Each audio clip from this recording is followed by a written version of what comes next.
आप वृंदावन में आए हैं। वृंदावन में आपने ये पावन ट्रस्ट के द्वारा आश्रम खोला है, आश्रम प्रारंभ किया है। आपको बहुत बहुत धन्यवाद, बहुत बहुत साधुवाद। वृंदावन में स्वामी जी आपका आश्रम खोलने का उद्देश्य क्या है? बहुत अच्छा प्रश्न पूछा जी।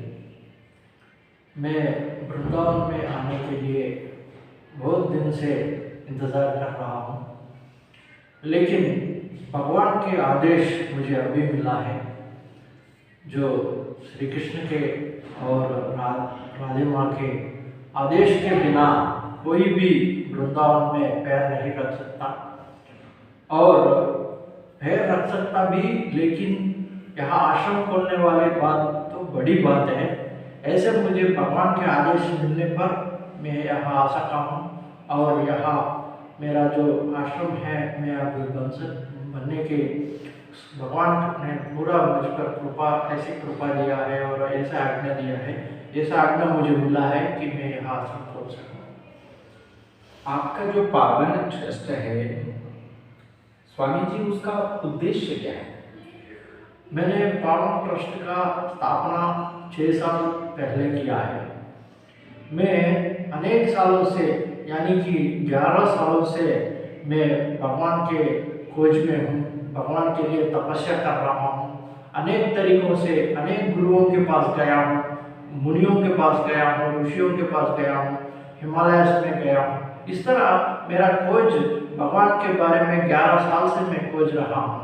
लेकिन जब मैं 5 साल से पहले मैंने एक ट्रस्ट खोल के उसमें मानव सेवा के देने के लिए, और मेरा जो ज्ञान है, मैंने जो ज्ञान पाया है इन गुरुओं से, इन मुनियों से, इन ऋषियों से, मैं जो ज्ञान पाया हूँ, ये लोगों को बांटने के लिए एक ट्रस्ट बनाया।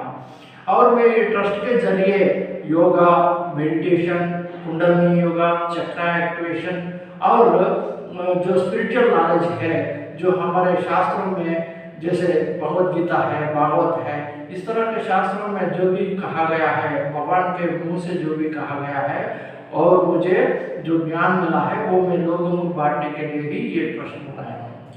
स्वामी जी, तो आपने अब तक ये जो ट्रस्ट बनाया है पावन ट्रस्ट, उसके माध्यम से जैसे ट्रस्ट के मुख्य उद्देश्यों में, मुख्य बिंदुओं में क्या क्या सेवाएं हैं?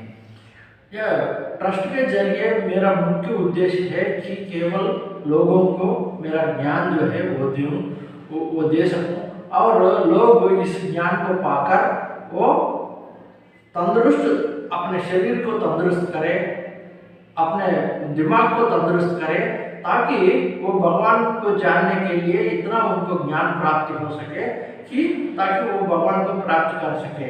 इस तरह मैं मेरा जो ज्ञान है वो लोगों के लिए देने के लिए ही ये ट्रस्ट बनाया हूँ। लेकिन इस ट्रस्ट के जरिए मैं अन्नदान, वस्त्रदान और गौ सेवा भी कर रहा हूँ। स्वामी जी, ऐसा शास्त्रों में कहा जाता है कि गुरु का, स्त्रियों का और संतों का, महात्मा जनों का, ज्ञानियों का उम्र नहीं पूछा जाता, लेकिन एक जिज्ञासावश है। आप कृपया करके आप ये बताना चाहेंगे कि वर्तमान समय में आपकी जो आयु है वो कितनी है? देखिए जी, आयु एक ऐसा होता है कि, क्योंकि आपने ठीक कहा कि संतों का, ज्ञानियों का, उसका आयु नहीं पूछा जाता है, क्योंकि आयु से एक्चुअली भौतिक जगत में मतलब है, लेकिन आध्यात्मिक जगत में, आध्यात्मिक जगत में आयु का कोई मतलब नहीं होता है। क्योंकि आयु जो कैलकुलेट करते हैं, यो सूर्यास्त और सूर्योदय सूर्यास्त के बदले ही आयु जो है वो कैलकुलेट करता है। लेकिन आध्यात्मिक जगत में इसका कोई महत्व नहीं है कि ये जो साल का गिनती, महीनों का गिनती, ये सब आध्यात्मिकता में गिनती का कोई मतलब नहीं होता है। इसलिए आयु का कोई इसका प्रयोजन नहीं है। लेकिन फिर भी आप पूछे तो मैं बताता हूँ, मेरा तो एज है वो 45 है।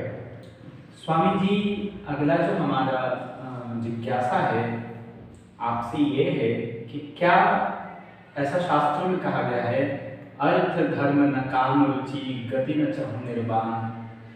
शास्त्र कहता है अर्थ धर्म और काम और गति जो निर्वाण है, मोक्ष पद है, भगवान के चरण के सिवा जो महात्मा लोग हैं, संत लोग हैं, वो भी नहीं चाहते। तो क्या आप हमें बताएंगे कि जो आपका उद्देश्य है, क्या यही है कि इसके अतिरिक्त भी कुछ और है?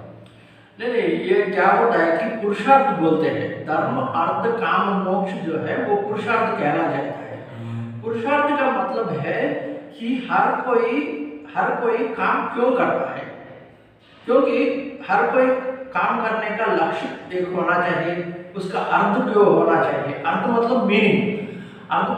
लेकिन धर्म अर्थ काम मोक्ष जो है ये चारों ही जो भी मनुष्य काम करता है इन चारों के लिए ही करता है, ये ही कहला जाता है पुरुषार्थ। दैट मीन्स जो